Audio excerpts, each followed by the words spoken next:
We have none of that card. Yeah. And now it's. Okay, let's go ahead and get started, everyone. Welcome, everybody. Everyone has their agenda. First item on the agenda is the March 2nd board meeting, and as usual, we'll start with the meteor items. Usually we start with public hearings, which is on page 9, but I'd like to start on page 8 with item 32, which is also a media item. So that's the facility-based mobile source measures.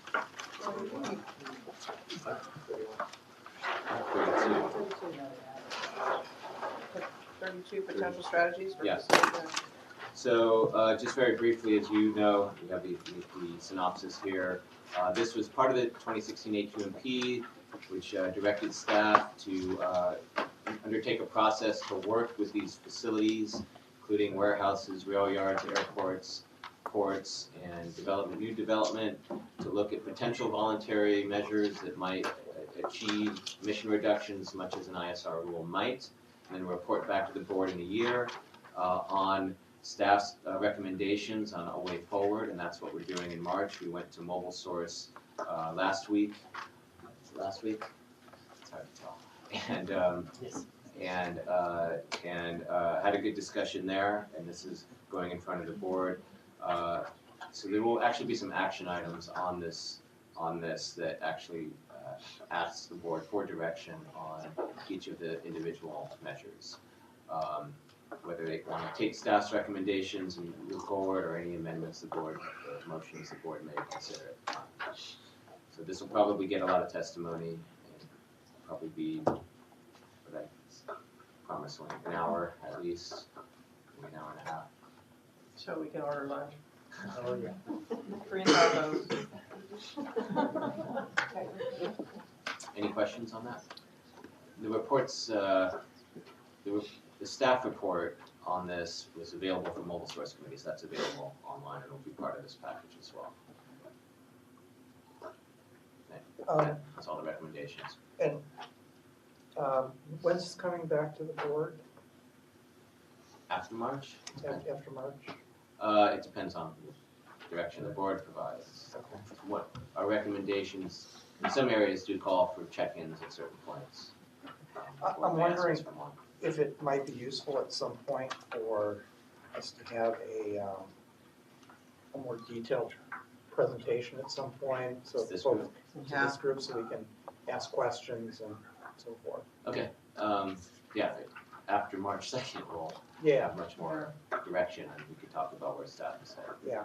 And just one comment, and that is the area of indirect source review is something that I've been working on and off for maybe 35 years or so. And there was even some stuff in old AQMP on it. Then the legislature stepped in on some of it. And I was just going to some of the working group meetings and watching how staff was approaching it. I was just really extremely impressed with the level of detail and organization about how staff just kind of laid it out and different options and how to do it. You know, I may disagree with some of the conclusions. There may be 1 or 2 people that might also disagree with the conclusions, but I just thought it was just a really incredible and very difficult effort. So I just wanted to. Ian McMillan is here. He led a lot of that effort, and Sarah came into the process late and helped a lot back here. So they deserve the credit. Yeah, you guys did a great job. You know, that. I can't imagine how much work this was. So. It's a lot of work. Do we have any indication on what staff recommendation to the ARB board is regarding, for What CARB staff recommendation to the CARB board is? regarding the ISR rules? Yeah, Ian will fill in the blanks. Generally, they're not really recommending going forward with ISR because they are proposing some more direct rather than indirect measures on some of the sources. characterize it, right, Ian? Yeah, they're generally sort of taking approach of staying within their wheelhouse of regulatory authority. So looking at, engine standards, air toxics control measures, that sort of approach instead of individual issues. Didn't they conclude that from an authority standpoint, that the local agencies really had the authority more than they did? From a state law perspective. The state law perspective. On indirect sources. We have explicit authority in state law, they have kind of, it's not mentioned, right? But, yeah, Is there any indication as to when CARD is going to come out with? yeah, so they're going to their board March 22nd in Riverside, Okay. Wow. and they're gonna talk about AB 617, they're gonna talk about their ISR concepts or lack thereof, they're gonna, a couple other meaty items on the agenda for them, so a lot of us will be out there.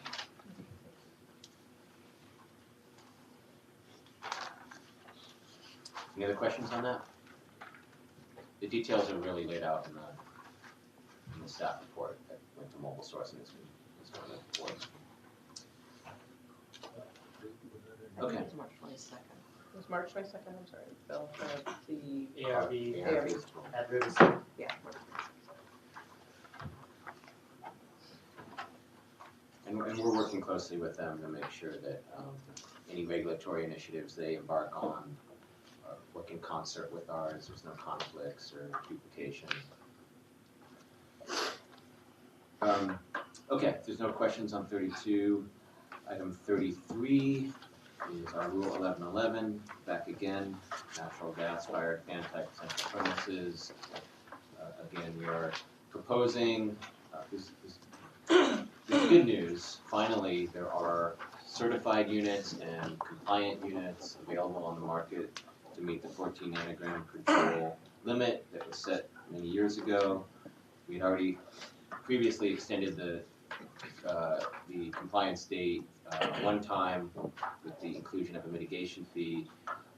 We are proposing to extend a little bit longer, 12 months in one case, 18 months in another case, to allow more compliant units and broader product lines to come to market. But we are proposing two things such that the ones that do have a commercially available product are not disadvantaged. One is an increase in the mitigation fee, done in phases and done according to product size and application.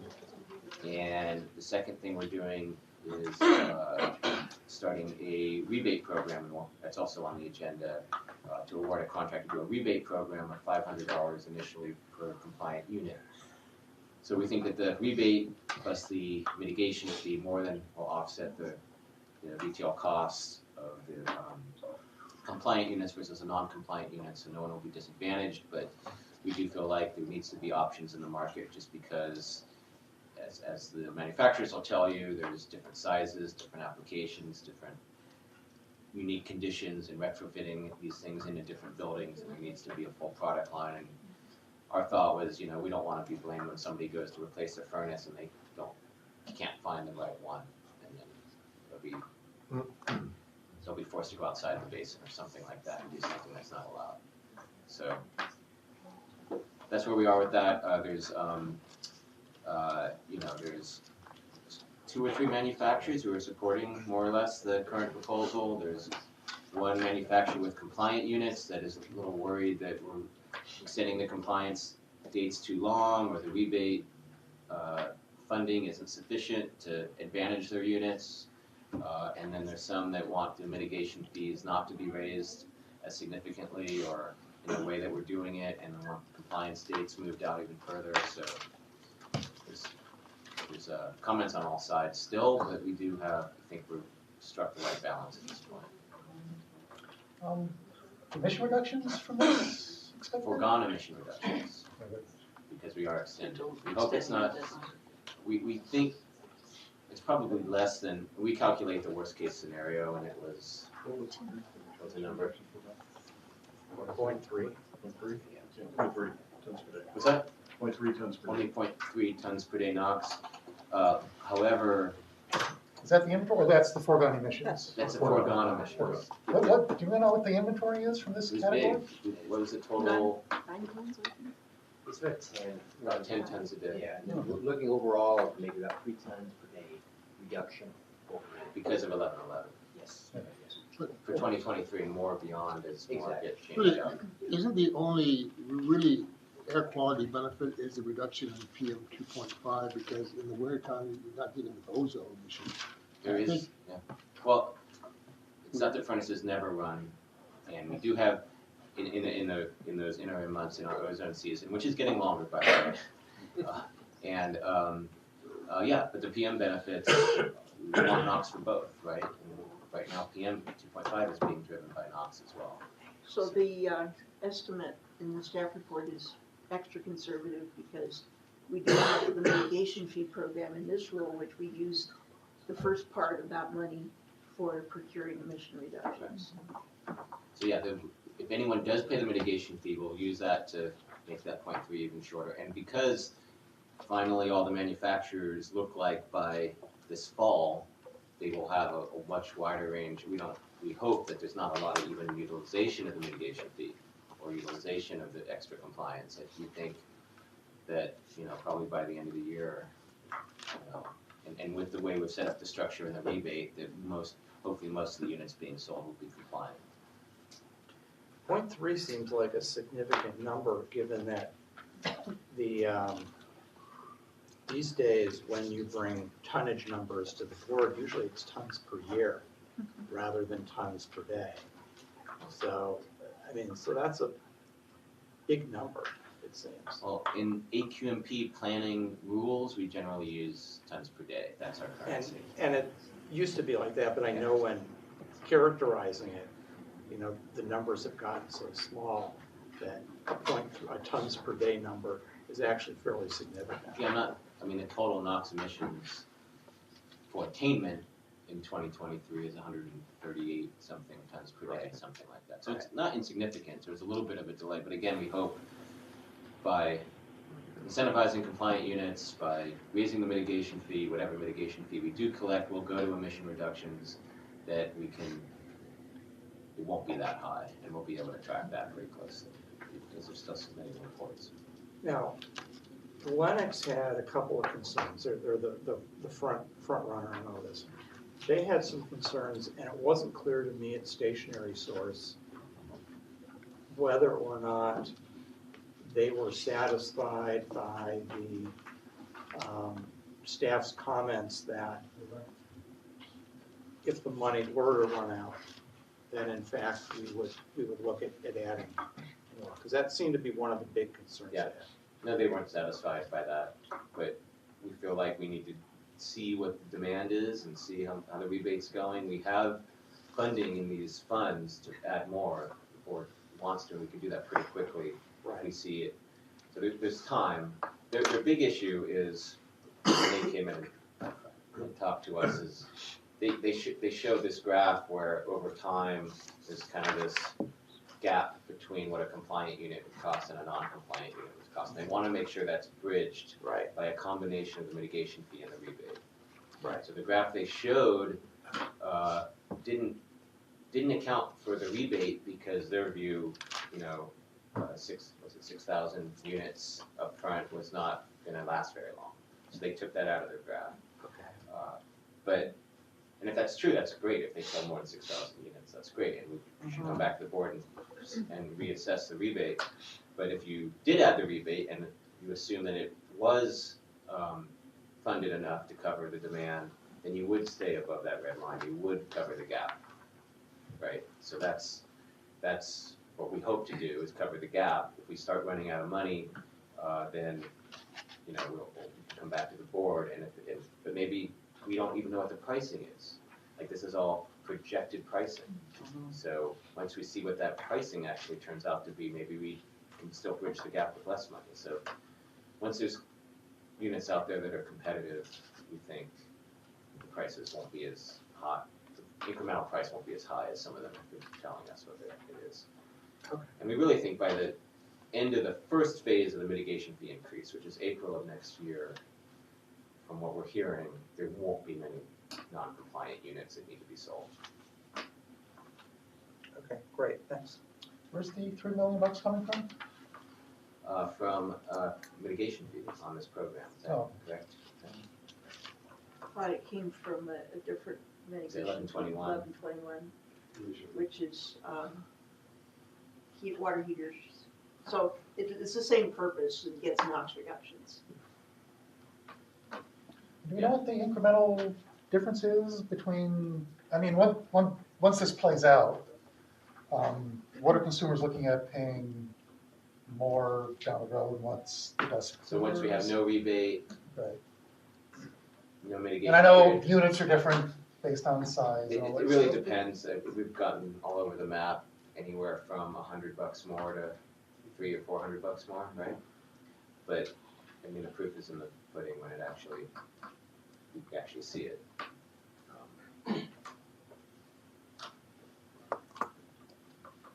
I don't know. Do we track that on the hot water heaters, what they claimed versus what it actually was? I don't think the increase was significant at all. No, it was not, what we had projected. This is a little bit more advanced technology than needed on the hot water heaters, but once they tool up, they'll be able to produce them. It's not- Son's HVAC system in an 1,100 square foot house was like $6,000. It's mostly ducting and all the installation, right? It probably. Actually, it was just replacing the unit. It was expensive. Some of these units sell for $700, $800, the low end, and up to $3,000 or $4,000 or more for the high end. Well, that included AC, so they had to replace his AC also, so not just the furnace. Okay, any other questions on that?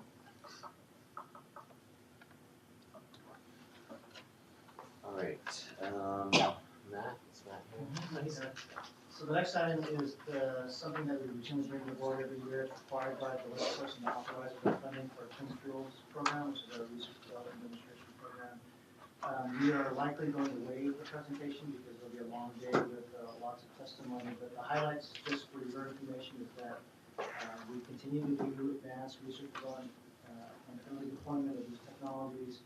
The key highlights were about 18 million of the Clean Fuels Fund were expended last year in contracts. We leveraged over 110 million in total project costs, which is unusual. We usually do about a 1 to 3, 1 to 4 leveraging, we do about 1 to 6. So that's big news that we're able to take advantage of other programs.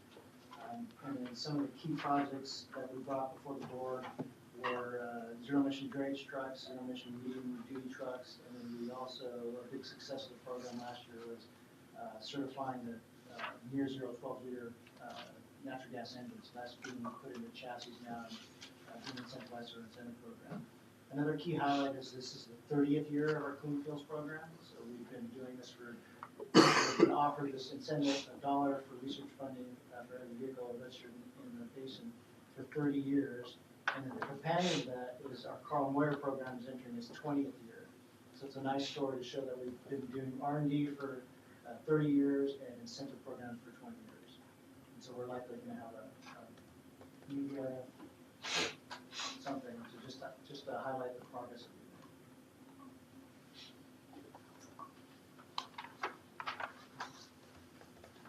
made. Any questions from Matt on that?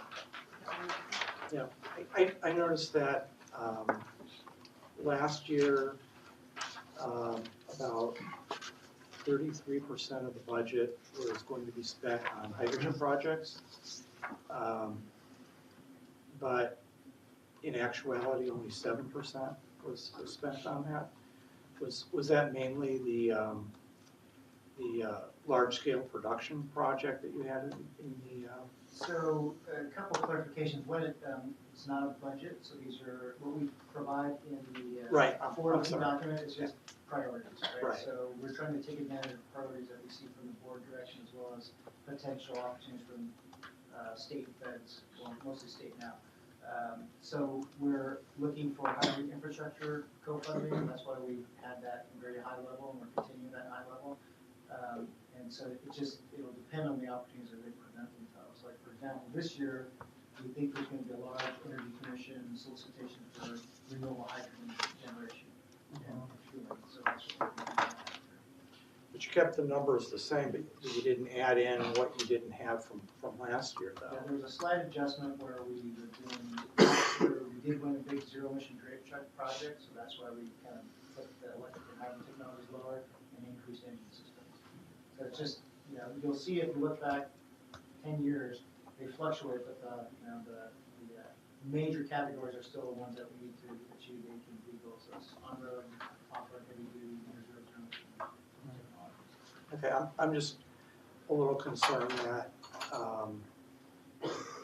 in that area where you really do need the spending, and where some of the spending we've done for infrastructure may not be as important to the technology as it is spending in another area, that we're kind of missing those opportunities and might be jeopardizing the ability to progress and meet some of the long-term goals.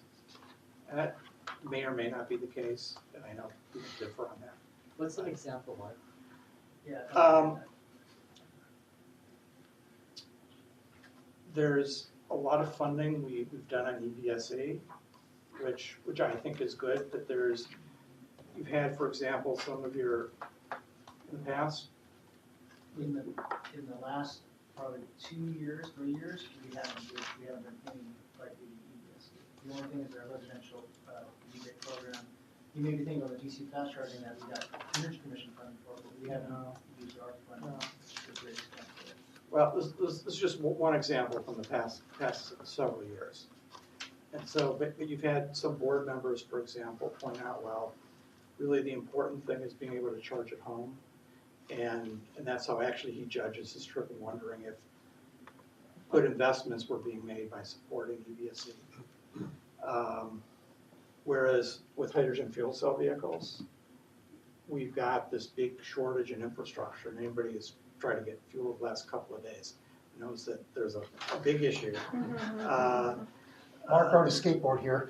Yeah, I was 20 miles from home with 3 miles on my tank, you know, and had to use a 35 bar to get 10 miles because I could only get 0.2 kilograms. Yeah. West Side's good. yeah, this is the first time, and I cannot mind when there were only 2 stations in the whole state, and actually think things were a little bit easier then. That's because the demand is much higher. Right. Yeah. They run out in 2 hours Yeah, after delivery. So the cars aren't coming, and you can charge a vehicle without putting in a lot of the infrastructure stuff we're talking about. But when it comes to hydrogen fuel cells, you can't do that. And then there are some technological changes that we need to have, be bringing down costs and so forth, that on the battery electric side, they've kind of already gone over the hump in some of those. So it seems like we need a big push there, but we're not providing that kind of a push. Well, so Mark, you know that our program is really, as you said, looking at gaps. Yeah. So the Energy Commission has dedicated like $20 million a year for hydrogen infrastructure. So we usually piggyback on their solicitations to fund stations that they otherwise wouldn't, right? And so we're continuing to do that. The other concern we have is that's light duty, and we know that the major sources are going to be heavy duty. So we're focused on heavy duty, medium duty fueling infrastructure, and that's one of the things that we put into the plan this year. Just setting aside money for that. Right, but the same issues apply to the medium and heavy duty for hydrogen fueling, and a number of folks actually think that in terms of the ability long term, that we're going to be better off on the hydrogen side. So. We agree. In any case, just wanted to express some questions along those lines, but just to know. Secondly, when the program started a number of years ago, and I remember when it started, and then a few years after, the legislature made some additional requirements for oversight and for committees. And it made the program probably the one that had the most transparency of anything here at the district, and the most ability for public involvement. Back then, there was very little. And I'm wondering if it made sense and if staff has ever thought about transitioning some of the process on this plan to something more similar to what we do on everything else we do here. You know, workshops and other things that involve the public a little more besides these two little committees, because things have shifted now. Relatively speaking, the process is less transparent to the public than everything else here, whereas when it was formed, it was far beyond what we did. So no, we haven't thought about that. I would argue, Mark, though, we have 2 public meetings with the advisory committee, and every single project that we bring to the board comes before the technical committee, right? So it's not like we're squirreling away in the back room trying to decide how to fund things. Everything is openly vetted in that committee. I hope you didn't think I was suggesting that, because I wasn't. It's just that everything else here has opened up so much, and it took me several years, even as a board consultant, to figure out when some of these other meetings were happening, just to watch. And by the time it gets to technology committee, it's almost a little bit late. The committee gets the plan a week before for a fairly significant plan, which for a big plan is not really much time. So I'm sorry, I didn't mean you guys were hiding in a back room doing it. I mean, the program is great, you get great input, and you've got great projects, and the results have meant a lot to the reductions in emissions. But I was just suggesting it might be a time to reevaluate and see if anything here ought to be changed.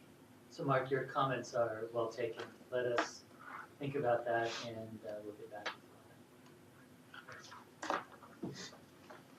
Any other questions on item 34? Oh, just a quick comment on technology. Supervisor Rutherford is going to speak at Daylight Transport tomorrow, which has like the coolest warehouse project in Southern California. The coolest, I respect. It's a huge solar array and all electric drayage trucks. I think it was funded with a Yard house. yeah, or hustlers, yeah, and With zero what? emission forklifts. Pardon? Funded with what? I think it's was it a CEC grant or a CARB grant? Energy Commission, but it's BYD yard house. And they have a 600 kilowatt solar array, which is huge, and that charges their on-site vehicles. So, and we're also very excited about the $50 million from CARB for zero emission warehouse projects. So, I mean, we're Inland Empire. We're definitely interested in that kind of stuff. So, just FYI. From the standpoint of emission reductions, is it fair to say that BYD is more game-changing than, say, Tesla, which gets all the publicity? Don't know yet. We haven't really seen what Tesla's, we've heard what they've claimed, and we saw a prototype, but we don't know if they actually can do it, right? So, but in terms of number of vehicles out on the road today, yeah, BYD has quite a bit of buses, yard houses are being demonstrated, and bridge trucks. Yeah, a lot of cars in China, so. We're worried about NOx and PM, yeah, BYD's way up.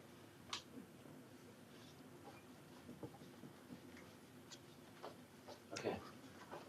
Any other questions on 34? Item 35. So this is one of the routine reports that we release to the board every year. As you know, Rickland is our cap and trade program.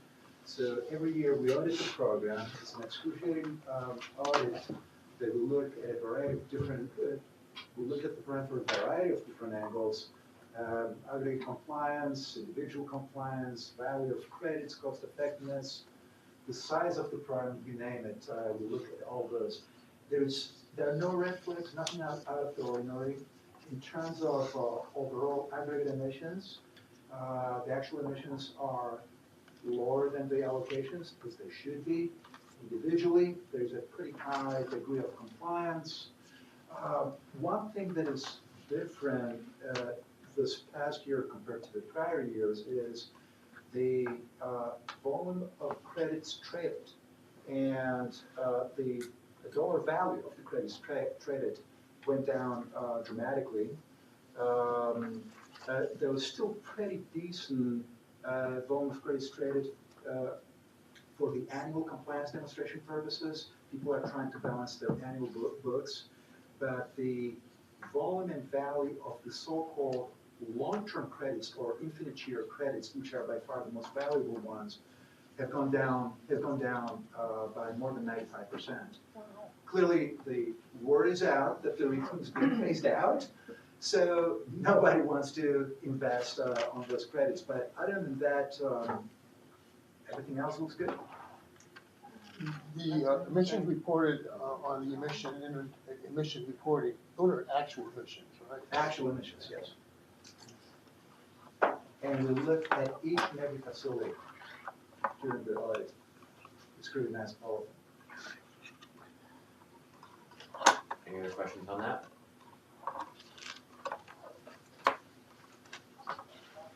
All right, just to continue on this page, item 36. Let's come back to that. Come back to that? Okay. Okay, so let's get back to the, remind me of that. Okay, back to page 2 on the agenda. Minutes. We don't have, so there'll be no questions on that. So our set hearings, we're setting hearings for 2 rules, 1469, 1178, 1469. Let Susan kind of give you a quick update on that.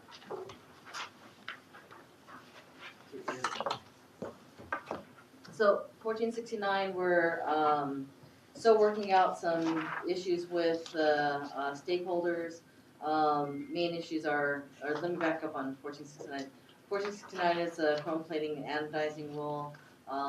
This is, much of the revisions that we're making are to tighten the rule, to establish control requirements for the tanks that we weren't aware of, and through air monitoring we identified. They're generally referred to as the heated sodium dichromate tanks.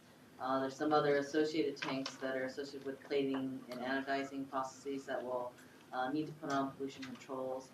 The rule also increases the requirements in regards to the frequency of housekeeping, and has provisions that they have to conduct their operations within a building enclosure, and has certain requirements for the building enclosure in regards to the amount of openings, the minimizing cross draft in their facility, and other requirements in regards to vents that are near these chrome emitting tanks.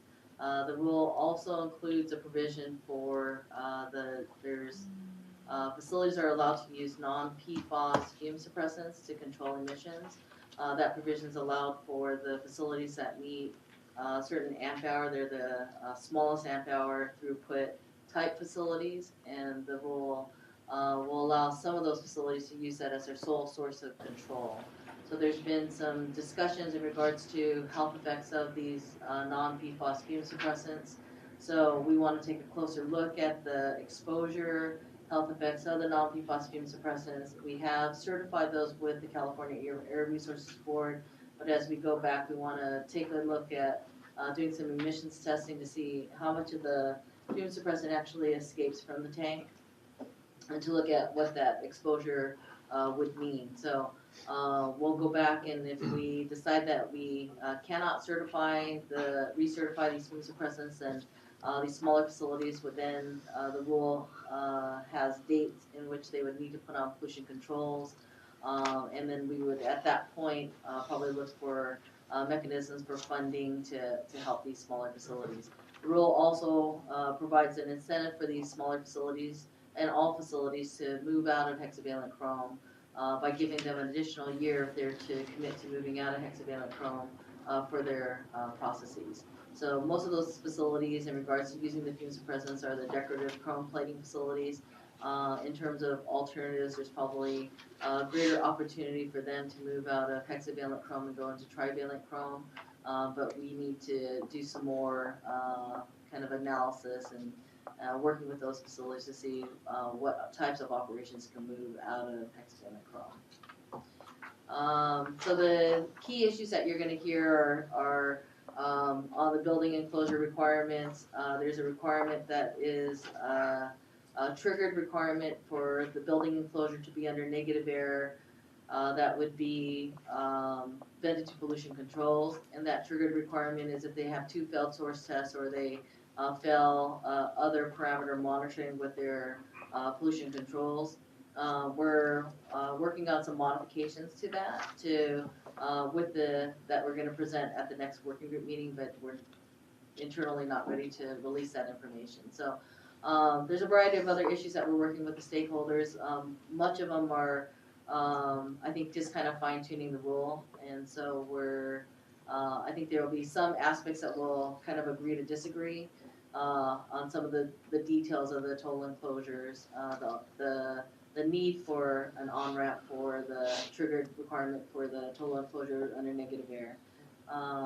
Finishing up the socioeconomic report, it's going to be an expensive rule, probably in the millions of dollars for this. So.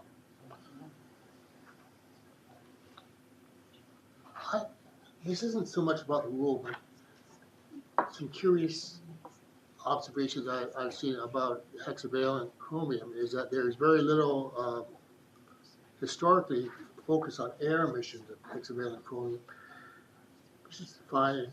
We're just learning more about it maybe. But one of the kind of strange things is we're looking at 0.045 nanogram will create 25 in a million cancer. Labor Department puts the threshold for workers at 5 micrograms. Well, 5 micrograms is, I believe, is 111,000 times higher than 0.045 nanograms. So it's like a weird thing to say, well, why is that? Why is there such a difference between people working in a facility versus people in the community? Now, should we be concerned about our workers and try to ratchet that down? I don't know. That's my question. So when you look at the health effects of hexavalent chrome, so there's it has cancer and non-cancer health effects. So our focus has been primarily on the driver, which is the health effects on the cancer side. That it's a known human carcinogen and that it's a very potent human carcinogen. From OSHA and NIOSH and the perspective of their thresholds is looking at the non-cancer health effects for the workers on the 8-hour exposure. So it's very different in terms of what that threshold is. So it kind of highlights that if you were to look at it from cancer to non-cancer, that the potency of the cancer is so much more potent than the non-cancer health effects. Just a minute. We're looking at workers working 8 hours a day, 50 weeks, 5 days a week, 50 weeks in a year, maybe for many years, working in an environment that sounds unbelievably toxic and involving high risk for cancer. There just seems to be, it's just such a weird, from 0.045 nanogram to 5 microgram, even though we're looking at 30-year versus 8-hour. But the worker has the ability to implement controls, whether they're personal controls, whether they're respirators. Workers have that ability. Residents don't have the ability. I understand that, but should we be concerned about the workers? I mean, because these workers are our residents within this area? And should there be anything trying to get maybe OSHA to? So we've talked with OSHA, and we've had OSHA involved in a number of our efforts. So it's not that we haven't tried to look at that issue, Okay. it's their issues are different than our issues. They tend, when they set these workplace exposure levels, for whatever reason, they're not always taking cancer risk into effect. A lot of it is just these non-cancer effects, for whatever reason. I'm not gonna speak for them. So, I just want to offer that some of the things that we're doing in the rule actually are worker protections also, like using the chemical fume suppressants. That keeps a lot of the things in the tanks. And as Susan mentioned, we're going to be testing the newer fume suppressants to make sure that they're not as toxic, or if they're toxic, to the air as well. So some of the things we're doing helps control that for the workers as well. yeah, putting controls on the now uncontrolled tanks is gonna collect the stuff coming off the tanks that before was just going into the room. And even better controls on the existing tanks as well, tighter requirements on ventilation and things like that. So it'll help. I don't know if it's gonna bring them down to 25 in a million as a worker, but we don't have that type of jurisdiction on workers. But there's people who agree with you, and that's why we're getting a lot of people saying, well, we should just be moving out of hexchrome altogether. And there's some opportunities perhaps in the decorative plating, but it's gonna take a long time for the anodizing and those that are trying to meet mil-spec to do something like that. How many facilities might be affected by potential enclosures? Well, all of the facilities are conducting within a building structure. So, it's just about, putting plastic strips on one, door, that you close another door that, it's the louvers that you have, or the window that's over the tank that's next to the sensitive receptor that you close the louver. So, most of the provisions for the enclosure are very low cost, types of things that they need to do. I think where you might hear, some of the comments is that they're saying, well, we're gonna have to seal up the whole building and now we're gonna have to have ventilation. The rule does not require them to seal up the whole building. We're just saying if you have two bay doors on opposite ends, you need to close one of them so you don't get a gust of wind that's, blowing everything out.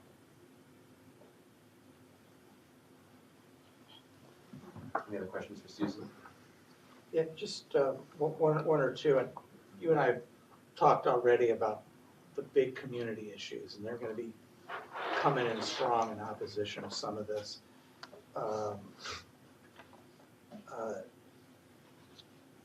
Just a couple of really side questions. My understanding is that the speaker has committed to providing the funding necessary, and the governor's office is also supportive of providing funding to get the small guys, at least, if not more, completely away from hexchrome. Did the district get that view also in talking to?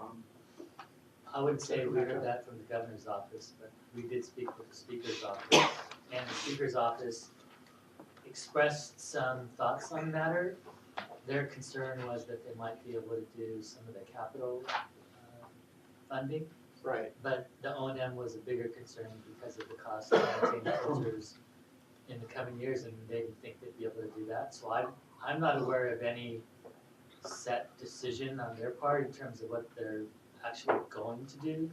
It was just something that we heard that they were considering. Okay. And Yeah, we haven't heard a firm commitment of anyone even to propose something like that, but there's interest, there's a lot of discussion around it. okay.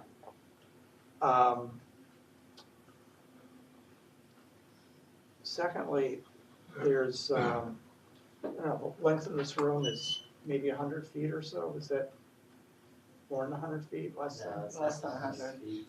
Okay, so Yes, 75. 75. Okay, so the rule calls for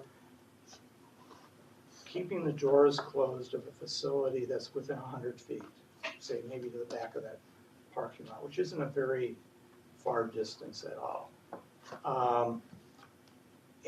And you could leave the door open if it wasn't facing the school. So I'm just wondering what the science is there on, 100 feet being adequate and a door open within that 100 feet, but as long as it's not facing the school, the door can remain open. Yeah, in terms of like, if you're asking, did we do any modeling or, sort of deposition, we didn't do modeling. We added that provision, because we wanted to make sure that if there was any opening of the enclosure that was, towards a sensitive receptor, a school, house, resident, we wanted that door, that opening to be closed. So, we felt that 100 feet in terms of kind of looking at generally what you would see and drop off, would make sense. We have, I think initially we heard some comments, but we haven't heard, comments since, in regards to that distance. So is that, like, I guess you're hearing? I've heard it, but, and I think maybe, I've heard it in the past, but it's gotten lost in the noise over the big issues of monitoring requirements and then the big PFAS issue. Right. Or the alternatives to PFAS issue.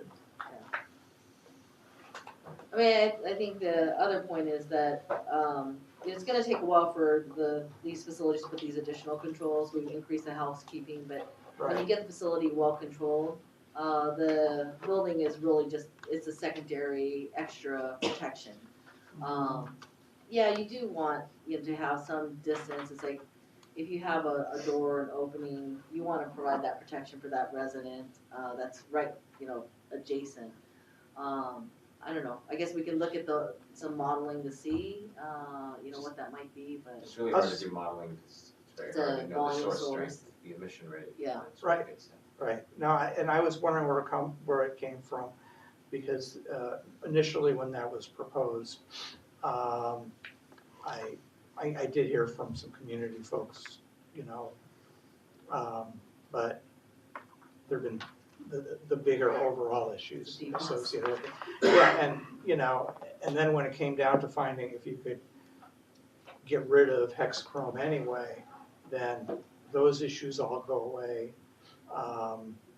And I guess the district the need to do all that monitoring completely goes away too. I think there are some methods that use trivalent, but it's not gonna be one size fits all. I don't think these technologies are gonna be able to, replace all the hexachrome work in the basin in any short period of time.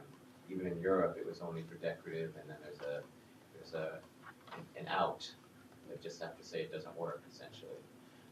But we're very interested. We hope we could fund some demo projects and get the industry comfortable with what it can do. So Yeah, I think the out wasn't for decorative. I It think was it was for- for mil-spec. Well, I think that it was allowed for anybody, but from what I had heard was that all the chromic acid anodizing, who were the folks that are doing the operations for metal finishing for the aerospace industries, and even the European mil specs, they were the ones that were granted all the exemptions.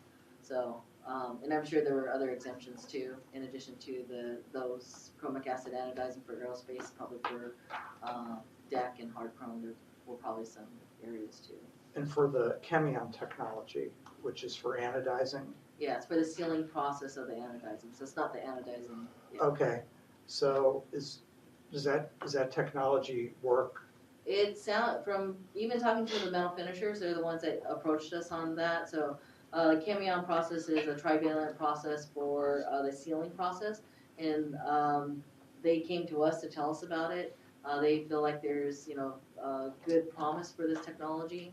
I guess there's been some aerospace prime facilities that have actually approved it. Robertson Helicopters approved it, so they're, very hopeful in being able to use this non-hexavalent chrome sealing process that's associated with the chromic acid anodizing operations. So, but it hasn't been achieved in practice yet? I think it has, I think they have used it, but I don't know, yeah, I think it has been achieved.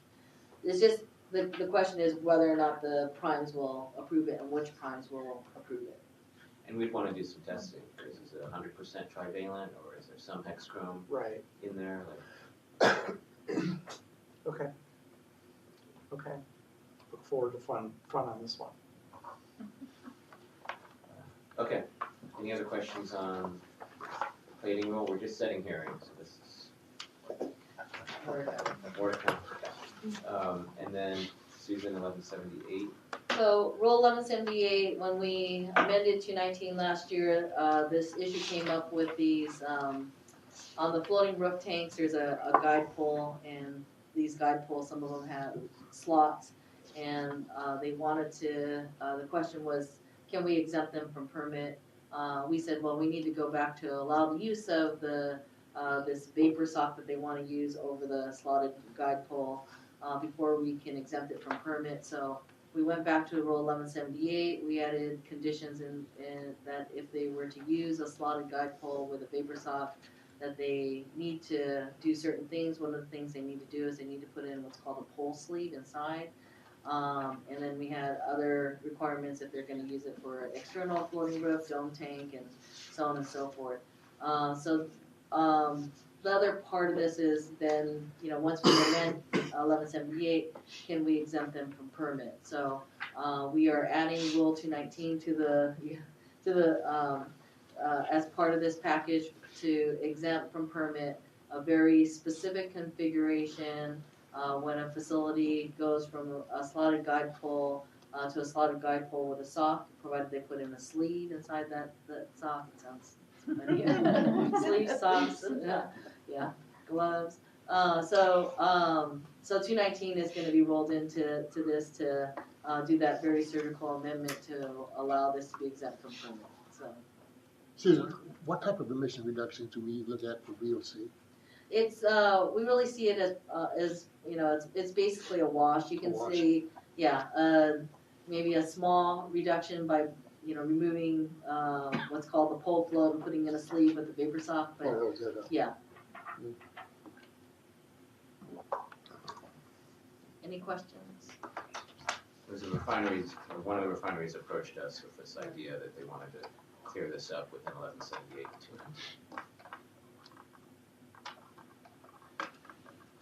Okay. John's here, he's, Oh, no, I thought you Something said you else? were gonna go to John to do No. that item for. we have an appointment at 12. Sorry about that. Okay, next item is that, I mentioned before, is that rebate program. We went out for RFP, we got 3 proposals. One of them was far and above the best. It was a nonprofit, they've done this before. The cost per rebate is much, much less. No fixed cost. It was a pretty obvious choice. You could look at the evaluations in the board letter when it comes out, but this is the companion to 1111. Any questions? Are we gonna take it together with 1111? It's a separate item. I know it's a separate Yeah. item, but.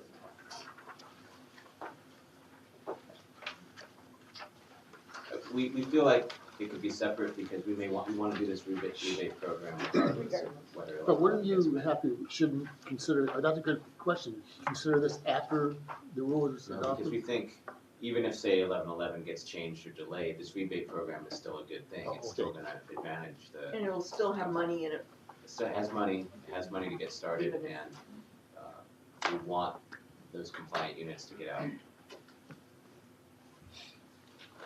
Any other questions on that?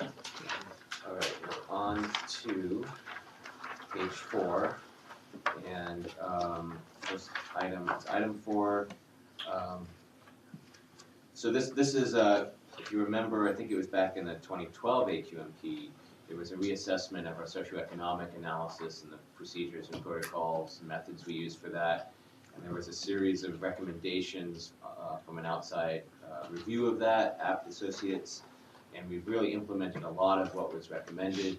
There's a couple remaining things, and money was budgeted over the years, and again in this budget to go out and handle kind of the last remaining piece of those changes we'd like to make. So this is to issue an RFP to do 2 more of those projects that we'll get proposals, and we'll let these contracts to evaluate the best way forward. But most of the major recommendations, again, were implemented in the 2016 AQMP and in rulemaking and other things since the original recommendations. Any questions on that? All right, item 5 is Fred or Matt. As I mentioned, that's our Memorial solicitation, so we're recognizing funding from ARB. We would release our 20th year Carl Moyer Incentive Program solicitation along with SOOM, which is the off-road companion tool. We're also transferring money to continue our Doctor Incentive Program, which is for small fleets. And then we're fixing in calculation error that we made in the previous contract, so we're adding that to $136,000 to an existing contract. So it's pretty standard. Questions for Matt? Item 6, Derek. Sure. So this item is to staff seeking professional services, consulting services for assistance with the 2016 AQMP and related bills that we're going to be introducing this year. This firm has unique capabilities, and being that the owner of the firm is a former Speaker of the Assembly, so he gives us strategic counsel, messaging and communications when we're up in Sacramento. Any questions? All right, no questions for Derek. We're on to page 5, item 7. Oh, I'll take that. This item is to add $250,000 to our Right to Breathe campaign. If you recall, when we first launched it a couple of years ago, we appropriated, I believe it was $516,000 to the campaign to make sure it's successful. The new video, I'm actually going to review it today. We've updated it and made it actually shorter. So we want to have at least the equal amount of the campaign that we had when we first rolled out the Right to Breathe video. And this is for a Google campaign. Questions for Derek? How much is the video to produce? This is just, Well, just for the Google. just for the Google, it's actually going to be more than that because they give us a credit. Long story short, they targeted a different geo area than what we wanted, so they gave us a credit. So this is going to be in addition to what was credited to us of about $276,000. So we're going to have about $526,000 altogether for this Right to Breathe. How much is the video? Just to do the video. The production sample, The original contract was for $74,800, and we issued a contract modification for $5,000. About $79,000. I think this was much less than what we originally did the original video. This is just to update it. So they had to shoot some new B-roll and do some additional interviews that weren't included in the previous. I remember reading that there were about hundreds of thousands of hits on that. Oh, millions. Yeah, I mean, and it's been a while since I've read it. Do you have more data on that? Sam, It was astounding. Data on that? Well, it's in the tens of millions in terms of the hits, and then the views would be in the tens of thousands over a period of just a few months. That was amazing.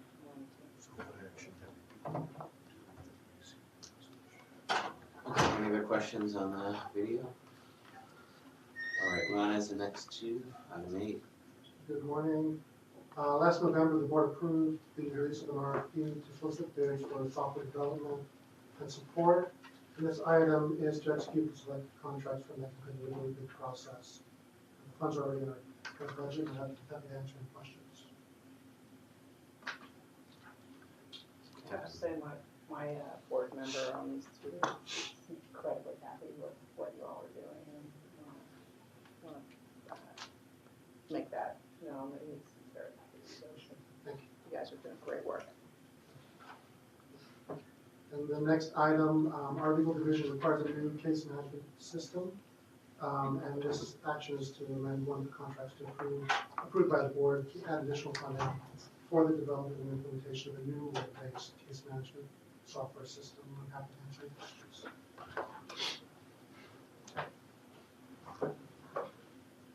Some questions on that. Item 10, Sujata.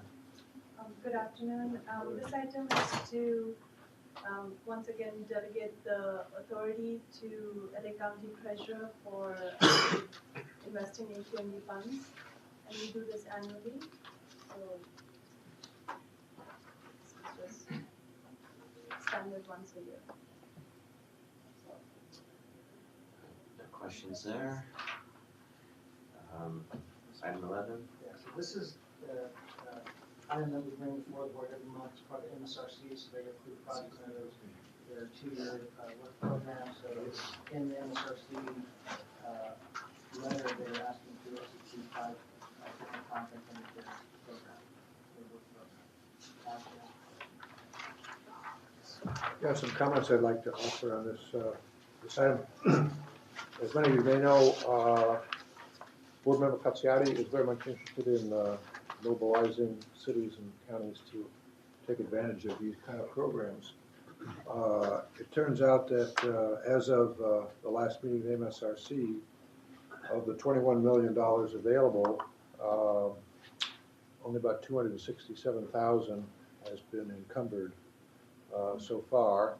Now, the deadline for this program for submission of applications is March 2nd, so additional applications will come in. But still, I found it rather surprising and maybe troubling that they've only had 5 cities out of over 100 cities, obviously, in the basin, and no counties so far submit applications. The program was I'm referring specifically, I should say, about the local government partnership program. Local government partnership program, yeah, the match. And this is, by the way, not a competitive program. Every city is specifically allocated the funds. All they have to do is apply. Okay, so the question is why have only 5 cities out of over 100 applied so far? They can apply on a non-competitive basis, and these are basically for zero and low emission vehicles and infrastructure, electric and fuel cell vehicles and infrastructure. And once they get a contract signed with MSRC, they have up to 5 years actually to complete the project. So they really don't have to have all the money budgeted. They do have to spend the money up front and then get reimbursed on a certain percentage on a matching basis.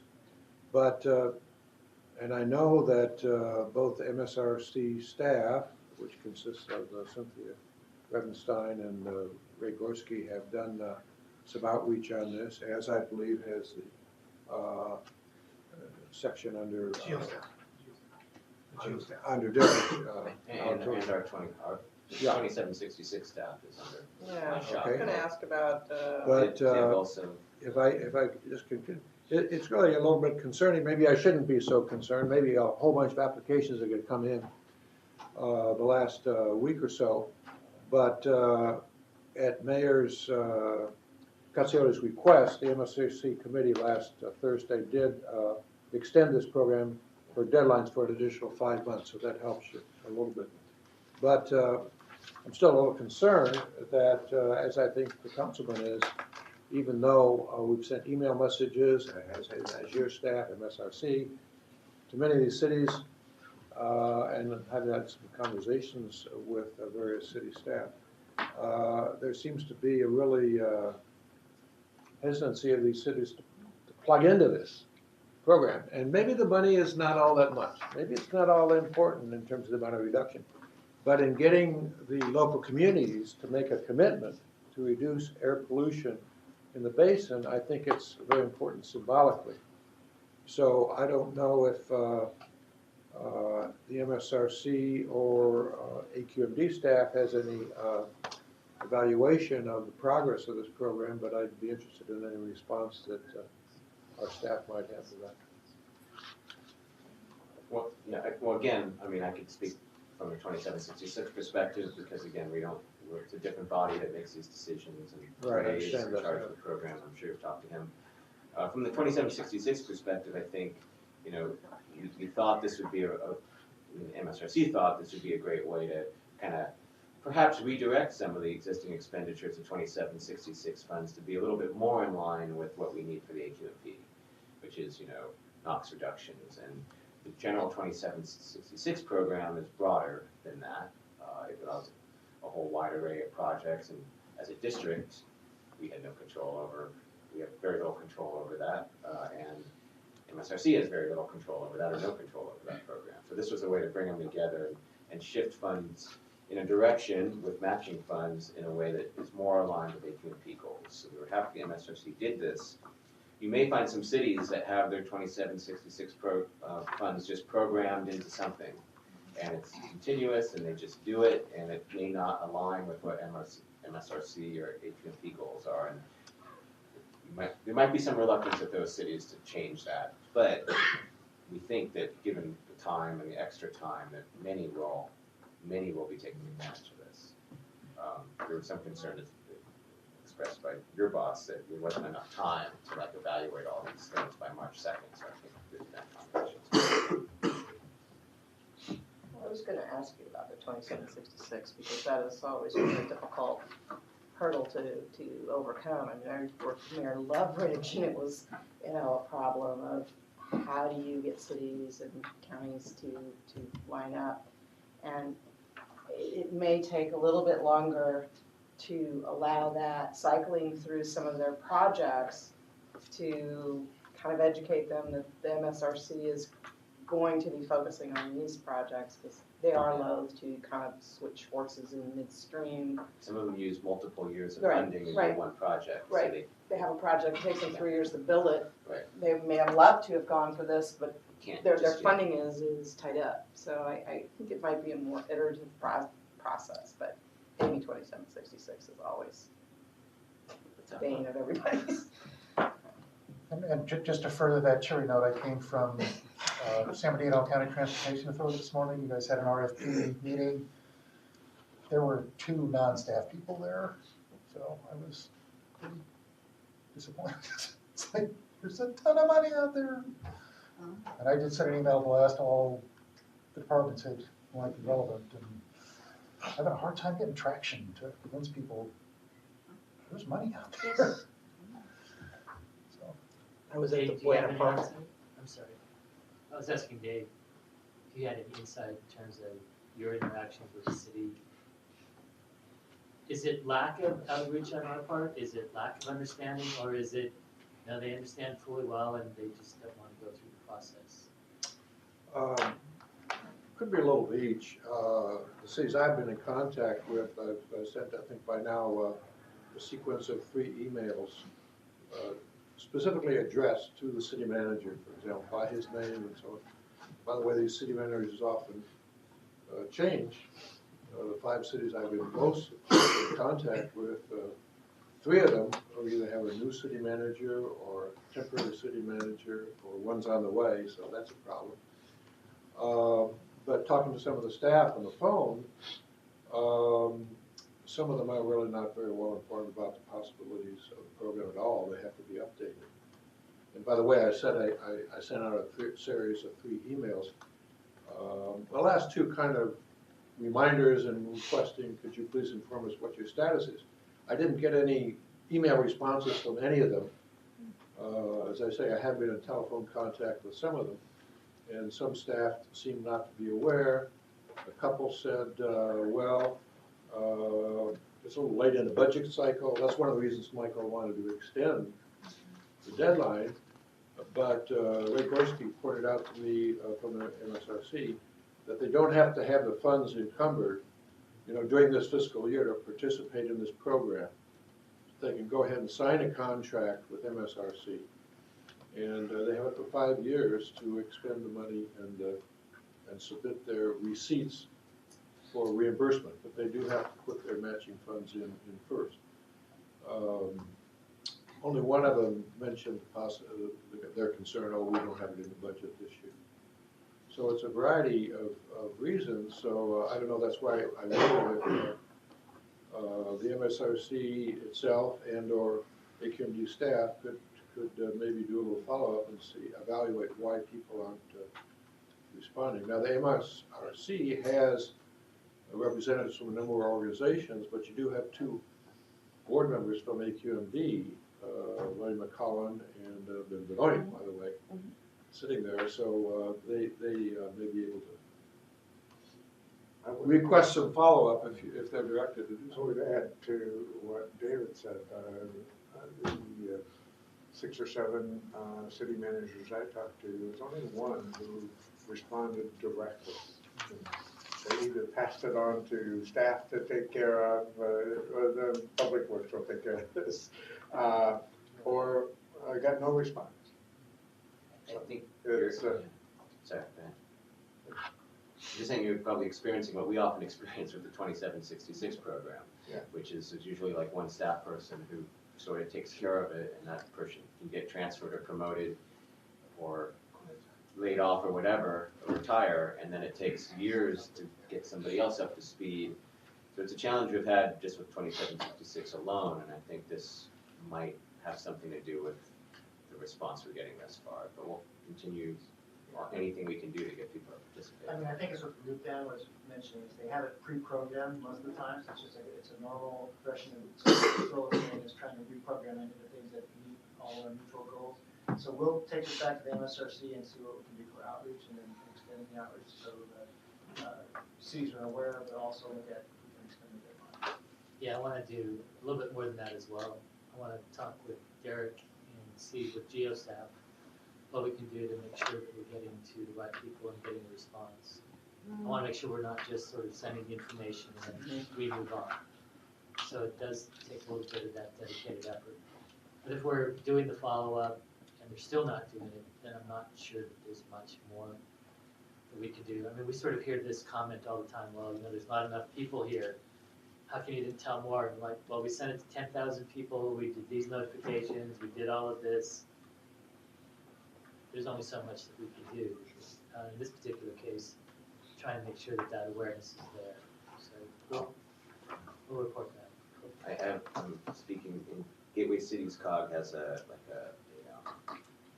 it's either a planning manager's meeting or city manager's meeting. City manager meeting. City manager's meeting, so I'm going to that, I know it's after the deadline, but it's been extended, but middle of next month is something I can mention, and maybe if that's successful, we could reach out to the other planning managers or city managers. Well, I can tell you WRCOG that. has the same thing. I can tell you from my standpoint, when I was a GeoStaff member, we did that. We went to the same manager, we made Gateway call, we told them. We talked to them about MSRC, we talked to them about AB 2766, that they could leverage their funds. AB 2766 to help them with the MSRC projects, if they don't have enough money. Loud and clear, it was very clear, but, you know, I think part of it is, you know, could be that cities don't have enough staff to do it, or they're just not as hungry as we think they should be. Get this money, get the equipment. Well, and we've had staff come out and make presentations to the elected body at WRCOG. And it's like, oh, there's this money, go back to talk to city manager, and a lot of times, depending on where that money goes in the city, if it goes into the black hole of public works, you know, and I've worked in public works for years, that is programmed, and that's their signal mitigation fee, or that's, and it's not getting the bang for the buck that you want now, but it's been so long that they depend on that money that they have reprogrammed other money. And the same thing with some of the rideshare folks. It's like, well, this is what we do with this. How am I gonna run this? So I think it's a matter of changing the perspective. But yeah, you know, we've been doing this for 30 years and it still hasn't. Doubling your money may not be enough in some cases. Correct. Well, maybe it could take a kind of a backwards approach to it, rather than have the cities try and take the leadership on doing their own funds. If we had, if there were folks willing to go to the cities after they've got a project and bring them in for matching funds, that's a whole lot less Much easier. administrative burden on the cities to do it. And who would be going back to them? Well, it depends upon the kind of project, but for example, I know that Mayor Benoit wanted a fueling station, hydrogen fueling station in his area, and he was willing to go out to each of the different cities and say, you know, let's pull our funds together and do that as sort of a matching thing. And I did try and get a couple of the station builders, for example, interested in it. And I didn't have the time, bandwidth to be able to follow through on it, but, you know, those kinds of things where you can get those folks that want to do projects and, you know, are trying to figure out who will pay for it and get them to do the work on it. Well, the desert has been pretty successful in that each of the cities has ponied up a portion of their AB 2766 funds. Right. And at one point, we got, WRCAR, I'm not here anymore, got that same benefit, and then I did the work. I came here, I made the application. You know, it's just who wants to do this? And CVAG's been very successful when they've had the money, they don't need to ask permission to go and do a project. And maybe that's something that we work with our electeds to try and push a little more for the COGs to have a bit more input and autonomy in doing this, because there's staff there. And then the city can just say, fine, give me whatever it is, and I don't need to dedicate time and resources, or I'll give you my match, but I don't wanna have to deal with it. I So think that might be Mark's idea something. to get the contractors onto this, stick the contractors who are gonna benefit financially on the cities to sell their wares. Hey, there's some money there, we can do it, this is what it'll do for you, and I think they're potential allies. You know what would get spending of the money happen fairly immediately is if somebody introduced a bill in the legislature to take that money back and give it to Matt for other projects. There you go. We've been saying this for 20 years, giving away money is hard. Yeah. We $3 have in a parties for $5. huge incentive program, staff, legal staff, finance staff. I mean, we have the infrastructure to do it. And you A can't lot of cities believe don't have that. the number of $700,000 contracts that get lost by the recipient entity, and I have to re-sign them over again because they can't find it. Yeah. Okay, we're late here, so item, on page 6, item 12, Matt.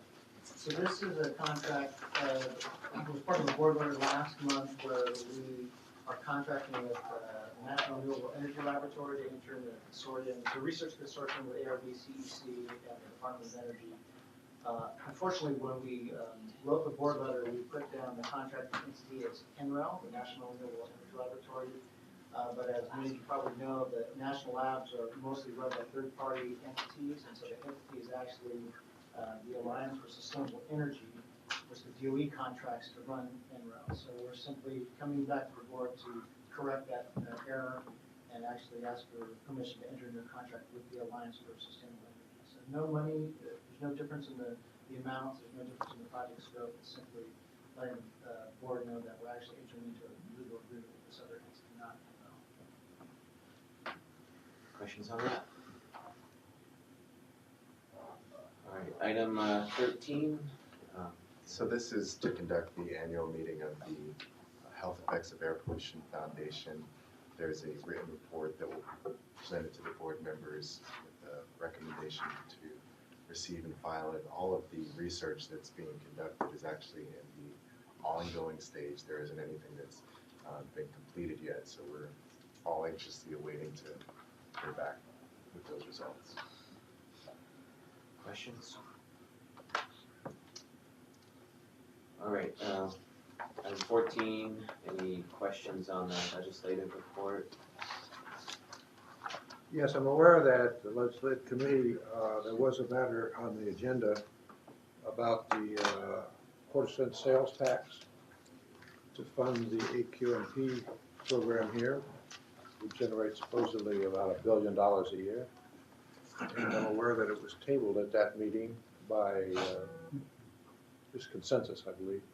And then there was a special meeting of the legislative committee last Monday at which 3-2 vote was made to move that to the board. I don't see that on the board agenda. Is that item? 25. No, it's 25B. Okay, sorry for me. No. I thought I looked at the end, but I guess I didn't. Okay, well, it doesn't say what the detail is. So that that will be a matter to be voted on at this particular board meeting? Yes, it says, and approve agenda items as specified. They don't have to vote on it, but. Yeah. 25B. All right, okay. Maybe we could be brought up on, to date on, you might say, the status in the sense that at the legislative committee meeting, it was tabled with the expectation that a survey instrument would be developed and a poll conducted. And my impression was that it would then be brought back to the board. Obviously, a poll cannot be conducted in, has not been conducted in, whatever, 10 days or so. It's being conducted right now. Yeah, so. We won't have the results. I wouldn't think so. By next week. I don't anticipate having the results by next week. Yeah. So once we have the results of the poll, we would go back to Ledge Committee and then also bring it back to the full board. So the board doesn't have to take action on this, No. so.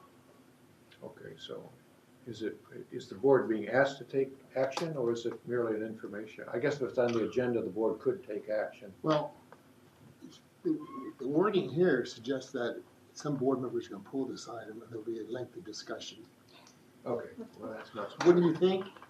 And it's going to be a long meeting anyway, and because the Southern California Association of Newspapers, whatever that group is, had a pretty nasty editorial on this, you may have media attention on this. Right, yeah, for sure. Okay, Is thank it you. stop that one? No. Not doing any legislation this year. So. What was that, Derek? What did you say? We're not gonna do any legislation, we're gonna seek board. So wait a minute. So unless the board decides, if the board decides that they want to do legislation this year, there would still be an opportunity, possibly, depending on when that decision was made. There would be no introduction of a spot bill because the deadline for that was last Friday.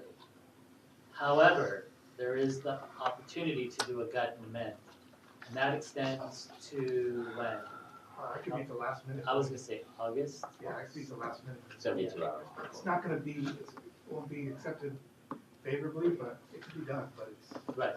pretty difficult. Yeah, It'll be I'm just talking technically feasible right now, not whether or not it's advisable or anything. That's why I say if the board decides that that's what the board wants to do, there are certain deadlines that are still open to it. No spot bill, but a gut and amend. The big challenge is obviously, from our perspective, the polling results. And we think that the board will make whatever action or decision based on those polling results or not. And the board may say they want to do a different poll. I don't know. So as I listened to the Ledge Committee on Monday, so the continuation of the meeting that was from Friday, was that I had two big questions. One was there was discussion of trying to get the survey finalized into the field, get results back, and then do the spot bill. Correct. But it was kind of unknown to me who was going to give the final approval of whether those results were favorable enough to go forward with the spot bill. So who was the single point of contact then that would be the ultimate authority of whether under that scenario, which I realize that we've gone past, we're not doing that, but under that scenario, who had been given authority and by whom to say, let's go forward with the spot bill? So the spot bill was a placeholder. And the spot bill language would not have been very clear with regards to what to move forward. The issue was just having the flexibility should the board decide to move that way. It wasn't the actual bill itself that would have been placed, it was just a holder. So the board would have had the ability to determine whether or not they actually wanted to use that. So depending on the poll results and depending on the ability of the district to have a spot bill, the board could decide at that point, do they want to move forward with the spot bill or not? So the intent was just to give the board flexibility to move forward. There is still flexibility to a certain extent the way that I described it through the cut and amend process. But the ability to utilize a spot bill is no longer available.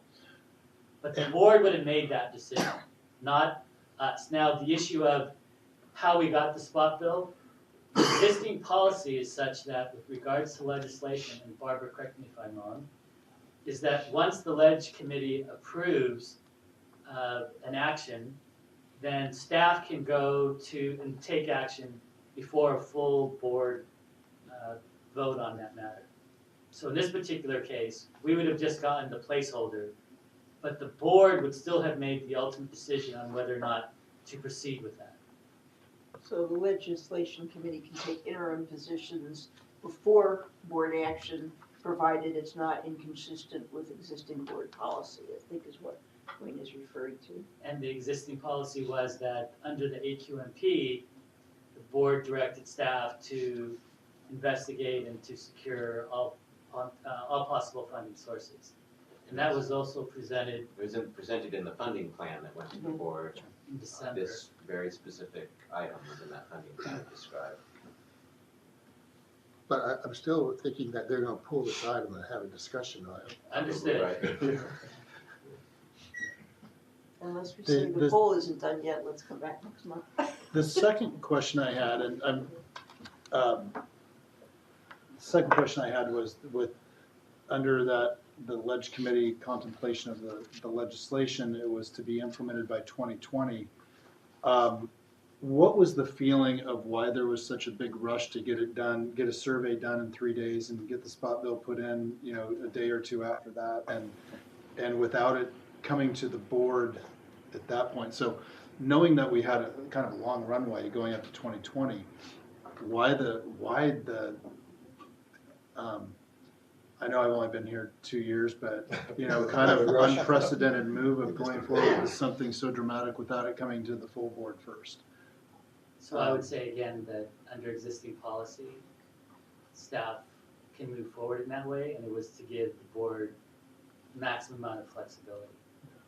And, you know, I agree, Matt, that when you sort of look at the challenges that we face this year, the challenge associated with SB1 gas tax, you look at the challenge associated with some of the legislature members being subject to recall, this being an election year, it makes it tough. But that doesn't mean that we don't do it, right? And it doesn't mean that we take away the ability of the board to not do it. So from our perspective, it was giving that maximum flexibility to move forward. I think ultimately, it's like we've said, it's up to the board to decide whether or not they want to do that. Okay, well, outside of anything, you know, any of Dwight's comments that I'm sure he'll have, is I'll just give you a little piece of anecdotal information from what I got, because I got a call from members of the community that heard about this, and you know, philosophically they would be opposed to it, but they, you know, they asked me, what's Dwight going to do? And I said, there's nothing Dwight can do. It's not even going to come to the board. And that was what I think enraged, you know, I just got a couple calls on it. It's not like I was inundated with calls, but that was like offensive to the couple members of the public that I talked to, that something really big like this, a huge policy move, was not even going to come in front of Dwight for his opinion, you know, the way it was presented at that time. But it was, and I realize that things have kind of changed, but in that 1 week moment, that Monday Ledge Committee, the train was leaving the station and moving forward at a pretty fast clip. before we would have a board meeting. So I'm just kind of giving you an anecdotal, and from me personally, just a couple of people that I've talked to, that we can have a policy discussion, but the transparency issue was, I think, an outside issue that created a lot of anxiety, to say the least. So. Yeah, I think it was unfortunate the way that was presented in the press. I think it's unfortunate that we weren't able to really respond the way that I would have liked to. I think there are a lot of lessons learned all around from my perspective. But the only thing that I can say to that is that the board has, and still retains full authority in terms of how it moves forward. It wasn't an end around, it wasn't a run around or anything like that. So it was portrayed shockingly in a manner that I think benefited, certain groups, and it didn't present the real perspective that we had. And we didn't talk to anybody about it. So I don't know what to tell you on that part. The press had us at step 2 or 3, and we were like at step -1. Right? We were already spending public funds to campaign for a ballot measure, which is illegal, but they were accusing us of about to do that, right? So it wasn't the full story.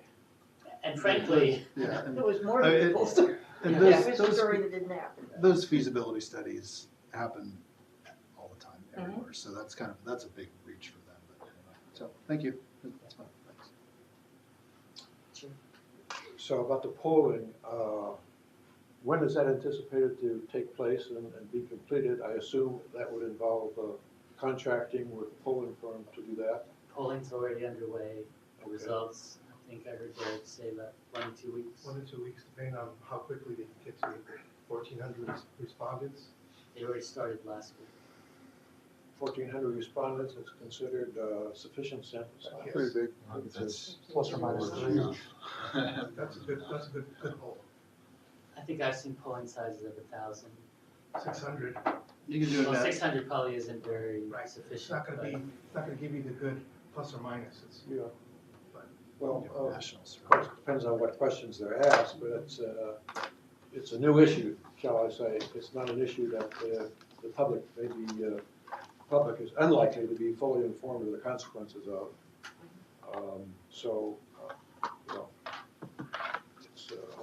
Any poll you have, there's going to be questions about that. What's its reliability? What does it really represent?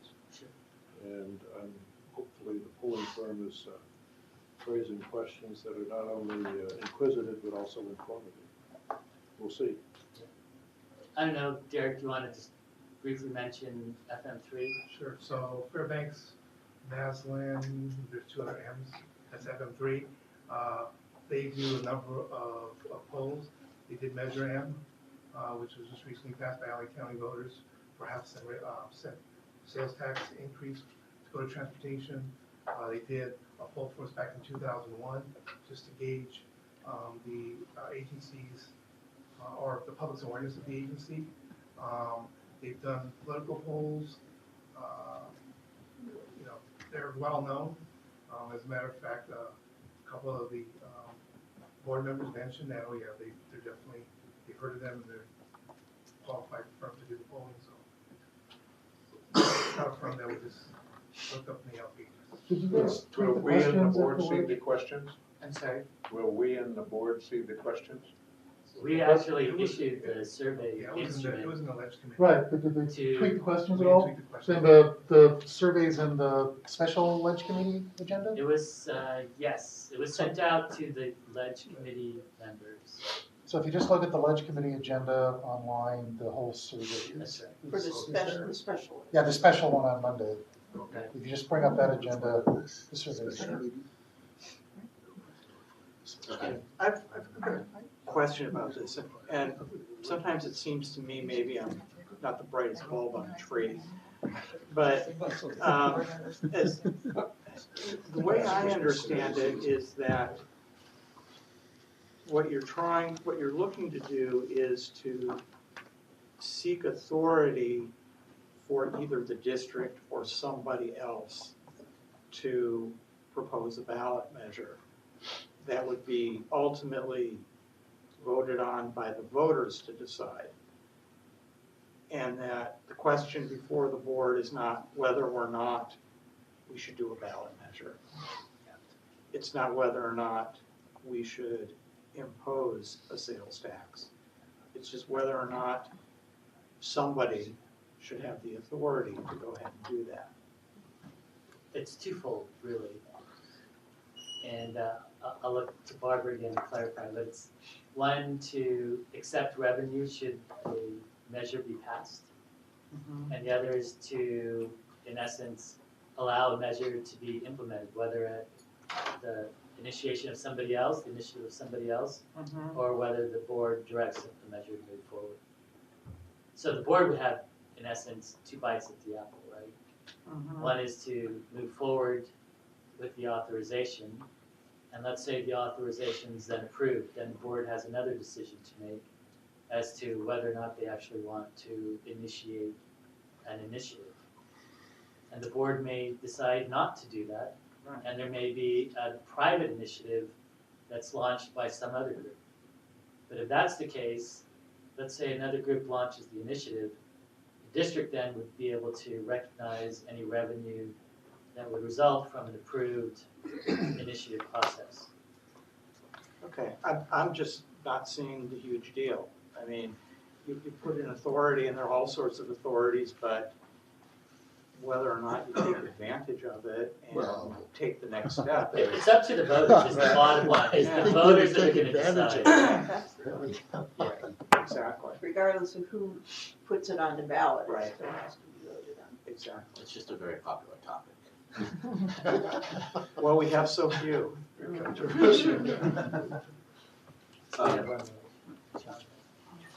we gotta go there. One good thing about this meeting is it helps us gauge how long the board meetings. We're at dinner too. Okay, hearing board report, any comments? Civil penalties report, the agency secret document report, rule forecast report, RFQs, IM projects, just stop me, I'm trying to get through quickly, contract activity, all right, then we're in the board calendar, you know, admin committee, minutes and all the other ones. We already covered 25B, I assume. 24. 24? What's that? I think you have an Yeah, outdated version. Investment oversight committee. All right, there's Kate. Anything on 26 through 31?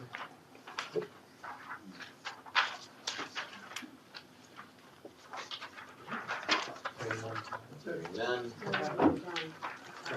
John on item 36. Okay, good afternoon. We're going to add so item 36 is going to be a proposal to amend the compensation and work condition provisions for the non-represented employees of the district. And it will also be an action to amend the executive management agreements for the executive officer and the general counsel. The item is primarily to bring terms to the non-represented employees similar to the terms that the board approved at their January meeting for the Teamsters. It addresses salary increases primarily with the creation of new salary steps on salary schedules for the non-represented employees. The salary steps would be at 2.75% intervals, so increases over the previous steps at 2.75%. There are other items that are reflect current benefits, things like incentives for our rideshare program, tuition reimbursement, standby pay. So there would be a package that again would cover the non-represented employees of the district, the management and confidential units, and then in addition, as well as the designated deputies. In addition to that, the executive management agreements with the general counsel and with the executive officer, would recommend a salary increase of 2.75%, again, similar to the terms for all the other non-represented employees. The new salary steps and the increases to the executive officer and the general counsel would all be placed into effect on July 1st of this year. If you have any questions, I'm happy to. No questions on that? All right, any public comment on that item on the agenda, item 1? None. Any other business? We had a request to maybe come back to this group with a presentation on the ISR. Any public comment otherwise? Okay, we'll adjourn the meeting. Thank you very much. Till next time.